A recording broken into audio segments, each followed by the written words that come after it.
Having looked at a lot of Intel Mini PCs in the last couple of years, my favourite was the Minisforum UH125 Pro. That's been discontinued this year, so I wanted to check out the replacement. And here it is. The M1 Pro with a similar feature set. You might have noticed already, it's basically a copy of the Minisforum AIX1.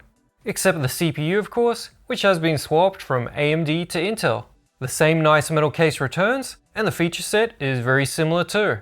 Intel's Core Ultra 5 125H is inside the M1 Pro, one of the more decent value propositions from Intel's Meteor Lake lineup, and plays nicely for content creators looking for a mini PC to use with the Adobe suite.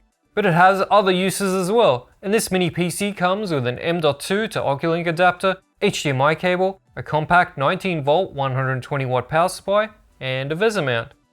The barebones version requiring RAM, storage, and an OS is $384 while the 32GB RAM, 1TB SSD model is $544. That pre-build is not going to compete price to performance wise with AMD Ryzen options, but Intel CPUs still are preferred by some users for certain tasks.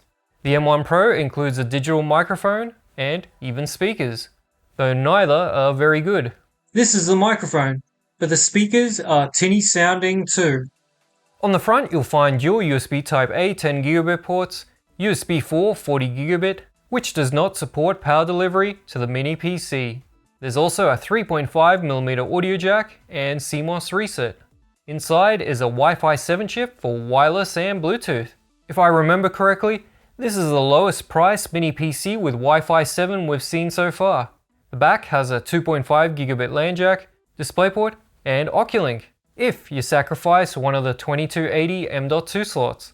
There's another USB 4 40GB, this time supporting power delivery. HDMI and USB 2 round off the rest. Minisforum has moved away from rubber feet covering screws.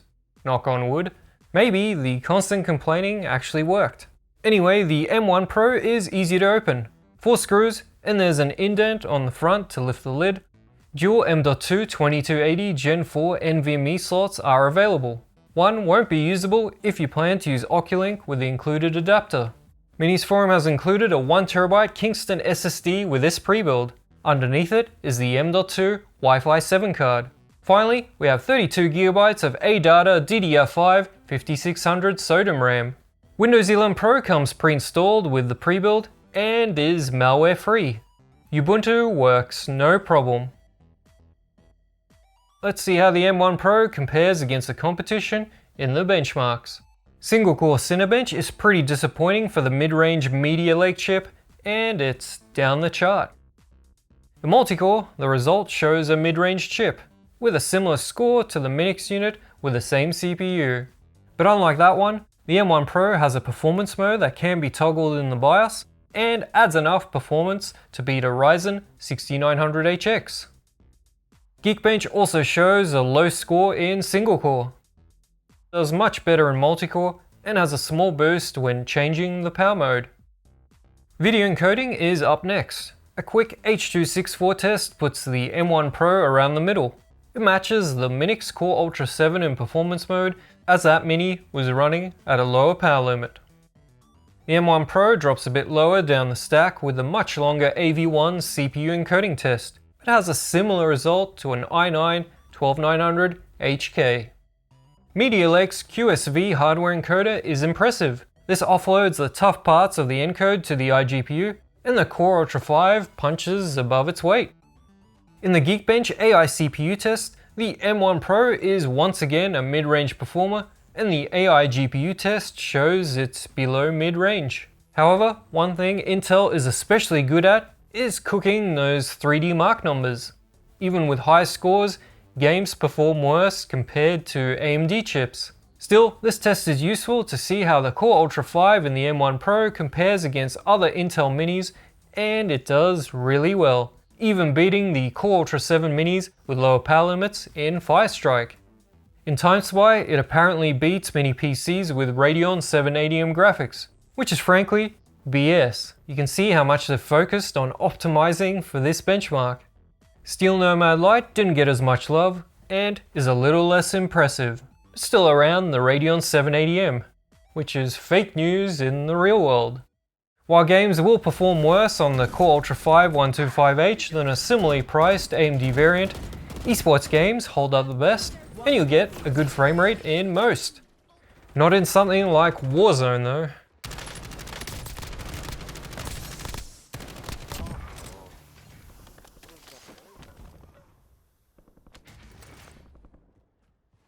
Intel also typically excels in emulation workloads, and the Core Ultra 5 will do the job for most games.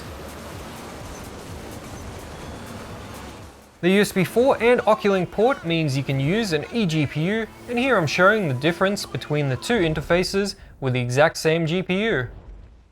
Out-of-box performance isn't impressive when compiling the Linux kernel. With the performance mode, it does pretty well. The Adobe Photoshop result is suitably mid-range, as is Adobe Premiere. Although you've got the bonus of Intel's hardware being very well supported within the Adobe suite, and Intel's video decoder is top-notch. The Kingston drive included with the pre-build is suitably average, and the cooling for it is fine with no thermal throttling recorded. Bluetooth range was very impressive, with the M1 Pro managing almost 8 meters or 26 feet. The good news extends to wireless range, where there were no dropout or latency issues with this Mini at 12 meters or 39 feet from the router using the 5G band. Minisforum's M1 Pro draws 12 watts at idle on the Windows desktop, which isn't great.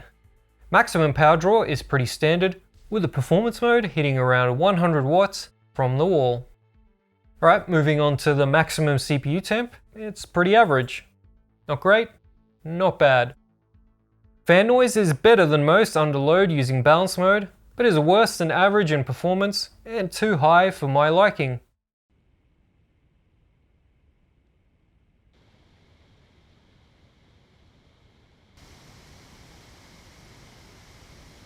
Following the trend of larger minis, the M1 Pro takes up more volume than mini PCs from previous years. Mashing the delete key on startup gets you into the BIOS. In advanced, onboard devices, you can find HDMI CEC control. ACPI has AC failure resume and wake on LAN. Unfortunately, hardware monitor doesn't let you change the fan curve. Power and performance is where you can set the power limit, and I didn't see a RAID option anywhere. Alright, mini PC checklist time. The Minisforum M1 Pro has a metal case and build quality is fine. While the barebones price is reasonable, the pre-build is pricey. It has plenty of features, but dual LAN isn't one of them, and the predecessor was one of the few to have dual 5GB LAN, which was a nice unique selling point. In the second column, it gets all ticks. However, one of the two storage slots will be lost to gain the Oculink port. The predecessor had a dedicated port. It's nice to see a metal cased mini with such good Bluetooth and wireless range. You also get Wi-Fi 7 for the price, which is better than other minis on the market. Load fan noise is good in balance mode, though you do lose CPU and GPU performance. Like many Minisforum minis, the M1 Pro failed the audio latency test. BIOS updates and drivers are available on the website, although there's just the driver pack for this M1 Pro so far. Minisforum includes a 2-year warranty, which is longer than most of the competition. Okay, so we tally that up, and that's 3 crosses out of 30, which matches the best result we've seen so far in the checklist. You know, the problem in general is Intel is so stubborn with its volume pricing for these mobile chips, that makes them pretty uncompetitive. If they just did a price drop across the board, things would be much more interesting. But unlike in the mini PC sector, Intel still dominates the laptop market, and that's definitely not going to happen.